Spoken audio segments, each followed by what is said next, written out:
keep the House majority. So they've been cooking up big plans. And by the way, also should point out that this is the first return to Washington for the former president post-verdict, his verdict.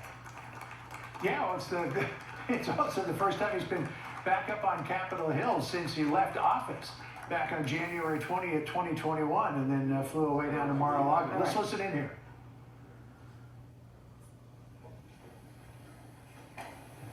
Well, thank you very much. This was a great meeting. There's tremendous unity in the Republican Party. We want to see borders. We want to see strong military. We want to see money not wasted all over the world. We don't want to see Russian ships right off the coast of Florida, which is what they are right now. That's unthinkable. We want to see just success for our country. And we don't have success right now. We have inflation that's killing everybody. We have levels of inflation that nobody's seen for, they say 42 years, they say 53 years, and they say 75 years. I would say probably all of them are wrong. Probably we've never seen levels like this before. And we're going to end that. We're going to bring back our jobs. We're going to bring back common sense to government. We're going to have strong borders, and we're going to have people come into our country, but they're going to come in legally. They're not going to pour in from prisons all over South America and all over the world. And it's not just South America, by the way, it's all over the world. And we're not going to have them pour in from mental institutions, which is where they're coming from, large numbers, and large numbers are terrorists, and we're not going to have this. So what's happening to our country is of great concern to the group of people standing alongside of me. And I just wanted to say that we have great unity, we have great common sense, a lot of very smart people in this room, and a lot of people that love our country. They love our country beyond just about all else. And the only thing that maybe supersedes it is their family and maybe their faith in certain instances, and that's very nice. But they want this country to be great again, and we're going to make it great again. And so I just want to thank the Republican Senate, and I want to thank also the House. We met, as you know, with the full House, Republican House today, and we had a tremendous meeting with them also, and there's great unity. Very similar, different topics actually, but not that different. And there's one thing in common: we want to make America great again. We want to make our country great again. We're a nation that's in decline. We're a declining nation. We're a nation that is being laughed at all over the world. We have a leader that's being laughed at all over the world. And we're going to turn it around. We're going to turn it around fast. The polls are looking like they're very strongly for us. And no matter where you look, in fact, a lot of states that people thought weren't in play are very strongly in play. Some were actually leading in.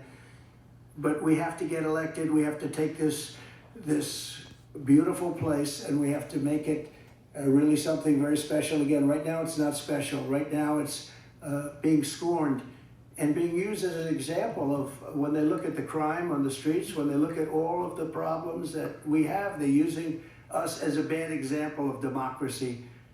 And they're getting away with murder, and we're not going to let it happen. So I just want to thank you for coming, and I want to thank everybody here. You're all either elected or you're going to be elected again and re-elected, and I'm with every one of you, and you know that. I'll be with you always.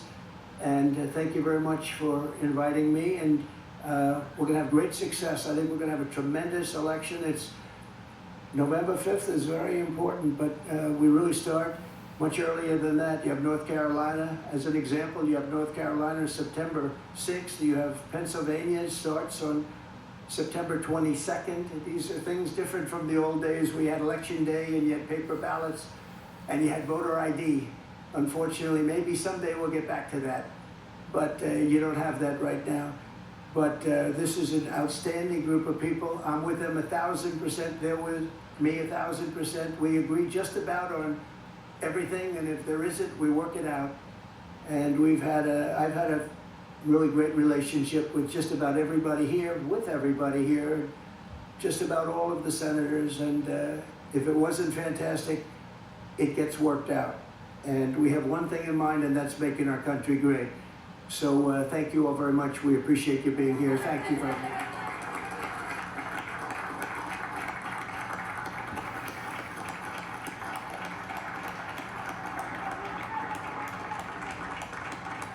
Yes, sir.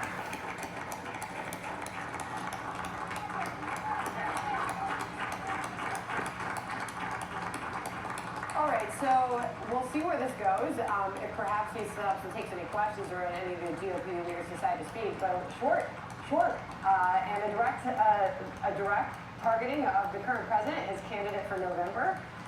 He led with borders, John. Yeah, well, he led actually right off the top with Russia, saying we're in a situation where we have Russian warships and a nuclear submarine, and apparently these Russian warships were carrying hypersonic missiles, sailing just 30 miles off of the coast of Florida down to Cuba for war games in the Caribbean.